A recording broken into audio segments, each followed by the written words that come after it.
Bastion guide to Overwatch 2. It's a rework, but these are some tips and tricks from Overwatch 1 that are still relevant, and it's just like how to play DPS really. So he's got a new right click which is just phenomenal. Like, it's so satisfying to use. He's got a sticky grenade which it bounces off surfaces, it sticks to people, and it's just like a really satisfying long range thing. Like, it does a lot of damage, and it's just a great add to his kit. I absolutely love it. Then you've got his shift, which is the sentry mode now, but you can move about, so it's just insane. Like, you can literally move about now and do it. Like, it's just beautiful. The rework is just so good, and you just do an unreal amount of damage. Like, I can't believe how strong he is now. Like, the only downside is he's got a big hitbox, but it's not that bad because there's 2 less bodies on the field, so you're not taking that much more damage. Like, as long as your positioning's good, like, that's it. You'll fucking pop off on this guy. He just does so much work. And then you've got the ult, so let's say, oh, you've been pushed away, whatever, it's not worth for the tank committing to you now, it's going to take you a while to get back. Just like, light them up, or if you see the enemy retreating, or they've found themselves in like a choke point, just like take advantage, like use your artillery. Don't like pop it in the middle of a team fight and like get killed. Like, you want to use your artillery when you found yourself like, oh, my team's in a fight, but I'm not, or I can really do some work. Like, just prioritize not dying when you pop your ult. Like, just because you get your ult doesn't mean you have to pop it. Like, wait for the right moment is what I'd say for Bastion. Because a lot of the time you are just more useful out of it. Just you being here alone, if I'm stood here, I'm putting so much pressure down just because of the threat that I am Bastion. Because I can do this at any moment and just annihilate the entire team. So, what else have I got? Oh, you can bruh, I just right-clicked in Sentry. See, I've only played him for a couple of games. You can right-click in Sentry form for that burst as well. That's unreal. He just gets better and better, mate. Like, he's actually one of my favourite characters right now. He's just so fun.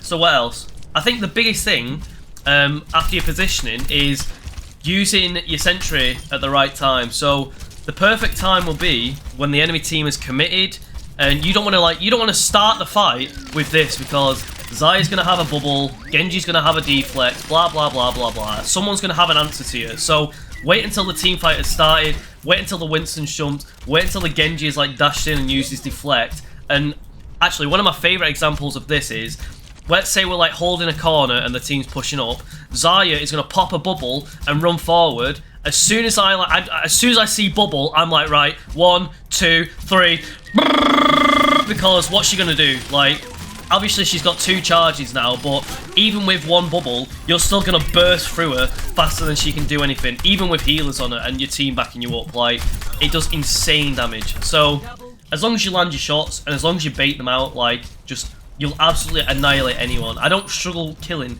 anyone on this character. I don't feel like there's a hard counter, to be honest. Like, obviously if the player's better than me, they're going to beat me on any character, but he feels so strong, and you don't die to the snipers if you like hide behind corners. Like, you have to adapt. Whenever you play any character in Overwatch, you have to adapt to the team you're against. So if I'm like playing Widow, I'm not going to be like stood out here in the open going toot, toot, toot, toot, toot. I'm going to take the shorter route, get under her so I do more damage, harass her with bombs, find a flank, or coordinate with my team, blah, blah, blah. Like, it depends. There's too many different variables in each game to really say much more. But use the shift. Like, that's my biggest thing. Wait until cooldowns are out and then like light them up with this. And then, okay, you've taken a bit of damage, your healer's like running back from spawn. I'll be like, right, I want to keep the pressure on.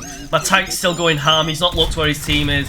I've backed him up, and then you've got them on the run, and then, yeah, fire these into like holes. These bounce off walls, so your sticky grenade, like, you could do some dirty like storm arrow like trick, like fire it into here, it bounces off the wall and sticks on his head as he's coming in, but you could do it from like over there, do you know what I mean? So, he doesn't have his heal anymore, so it's weird getting used to the new keybinds. Like, you'll find yourself like, I find myself just like firing my grenade out by accident because I'm trying to heal myself. That's the only thing that feels like, oh my god, I'm actually like, I have to find health kits again.